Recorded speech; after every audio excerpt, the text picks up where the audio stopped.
দুর্নীতি আর লুটপাটের রাজত্বে ডুবতে বসেছে কুড়িগ্রামের খেলাধুলা স্টেডিয়ামের দোকান ভাড়ার নামে নিজেদের পকেট ভারী করছে জেলা ক্রীড়া সংস্থা। গুরুতর অভিযোগ অফিস পিয়ন সহকারীদের বিরুদ্ধেও। দাপট এতটাই বেড়েছে যে জাতীয় ক্রীড়া পরিষদের সম্পত্তি নিজেদের নামে করে নেয়ার দৌড়ঝাঁপ শুরু করেছে তারা। ওদিকে অবহেলিত জেলার বিভিন্ন ডিসিপ্লিনের খেলোয়াড়রা। কুড়িগ্রাম থেকে হাসান সজীবের পাঠানো report. Falcon aluminium multilayer anodised হওয়ায় সম্পূর্ণ scratch proof. Falcon aluminium. Kurigram জেলায় স্টেডিয়াম বাইরে গড়ে উঠেছে ৭৪টি দোকান। অভিযোগ, এই দোকানগুলো ভাড়া দিয়ে লাখ লাখ টাকা হাতিয়ে নিচ্ছে জেলা ক্রীড়া সংস্থা, অথচ খেলাধুলায় সেই অর্থের ছিটে ফোঁটাও ব্যয় হচ্ছে না। শুধু ভাড়া নয়, দোকানগুলো বিক্রিও করে দিচ্ছে তারা। জাতীয় ক্রীড়া পরিষদের মালিকানাধীন সম্পত্তি চলে যাচ্ছে ব্যক্তি মালিকানায়। একসময় অফিস পিয়ন মোহাম্মদ আলতাফ হোসেনের কষ্টে দিন কেটেছে। এখন তার রয়েছে বাড়ি, ছাত্রাবাস। চাকরি করছেন ২১ বছর ধরে, বেতন মাত্র ১১,২০০ টাকা।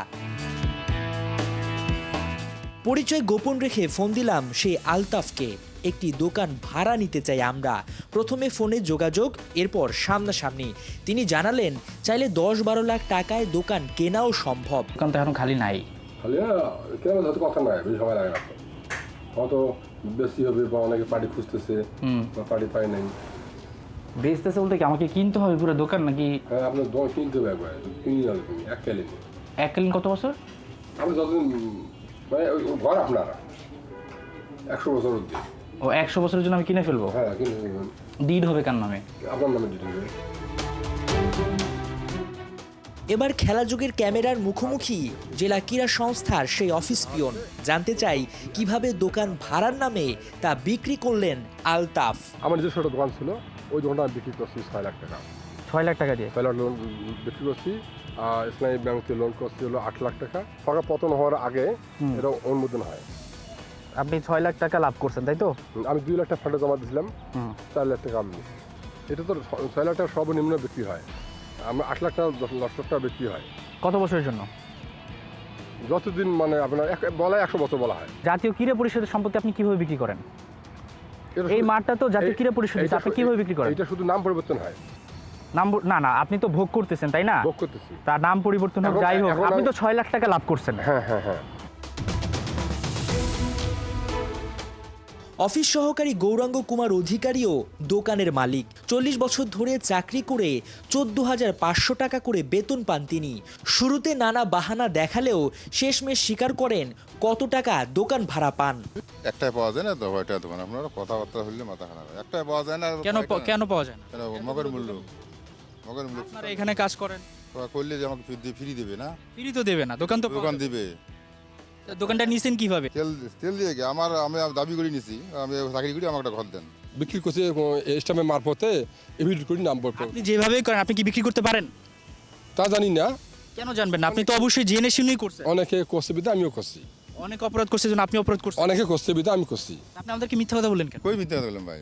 একটা বললেন যে ১ বছর, আবার বললেন ১২০০ টাকা। আরে না রে ভাই, কি বলছে উল্টা পাল্টা হইতেছে। বুঝলেন আপনারা মানে কি কি চাচ্ছেন এটা তো নিজে বলতেছি না, বুঝলেন না? না কেন বুঝবেন না? আপনাকে সহজ করে বলছি, আপনি কতদিন দোকান ভাড়া দিচ্ছেন, কত টাকা পাচ্ছেন? ৩-৪ হাজার মনে করেন। ওটা তো মনে করেন ভাই, এটা তো এখন সব ভুলে গেছেন। ওটা মনে করেন, এটা তো প্রথমে ভাড়া তো মনে করেন শুরু অল্প থাকি, বুঝেন না? তারপরে তো এখন ২৮০০ টাকা। ২৮০০ টাকা, এটা শুরুতে বললেন না কেন? এবার আমরা দেখতে চাই ৭৪টা দোকানে কত টাকা ভাড়া পায় জেলা ক্রীড়া সংস্থা। কিন্তু কিছুতেই সেই তথ্য দিতে রাজি নন এই দুজন কর্মচারী। অবশেষে আমাদের হাতে সেই ভয়াবহ তথ্য। জাতীয় ক্রীড়া পরিষদকে ঠকিয়ে দিনের পর দিন লুটেপুটে খাচ্ছে কুড়িগ্রাম জেলা ক্রীড়া সংস্থা। কয়েক দফা হাত বদলের কারণে যেখানে দোকান ভাড়াটিয়ারা ভাড়া দেন ৬ থেকে ১০-১২ হাজার টাকা পর্যন্ত, সেখানে জেলা ক্রীড়া সংস্থা পায় দোকান প্রতি সর্বনিম্ন ৯৫০ টাকা।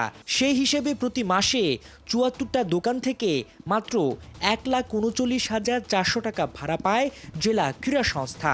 বছরে যা দাঁড়ায় ১৬,৭২,৮০০ টাকা মাত্র। নানাভাবে ঠকানোর পরেও এত টাকা কোথায় যাচ্ছে, কেন হচ্ছে না জেলা লীগ? সমস্যা তাদের ইচ্ছা নাই, তারা হয়তোবা চায় না যে লিগ হবে, এটাই তাদের। আমার মনে হয় এদের ফান্ডে অনেক টাকা আছে, তারা খরচ করতে চায় না আমাদের পিছনে। আমাদের যে অবহেলা বা আমাদের যে প্র্যাকটিস ফ্যাসিলিটির যে ঘাটতি, এটা এত বেশি হয়ে যাচ্ছে যে আমরা অনেকে আসলে ক্রিকেট থেকে বিমুখ হয়ে যাচ্ছি বা অনেকে খেলাও ছেড়ে দিচ্ছে। এটা আমাদের জোরদার দাবি যে বছরে 3টা লিগ হবে, 3টা না হোক 2টা লিগ হবে, 2টা না হোক 1টা লিগ হবে অ্যাটলিস্ট। উইকেটটা যদি থাকে ভালো থাকে তো আমরা প্লেয়ারে এসে উইকেটটা ইউজ করতে পারবো। আর ইনডোরটা যদি আমাদের থাকে তাহলে আমাদের জন্য এই বৃষ্টির 3 মাস খুবই বেশি হেল্পফুল হবে আমাদের।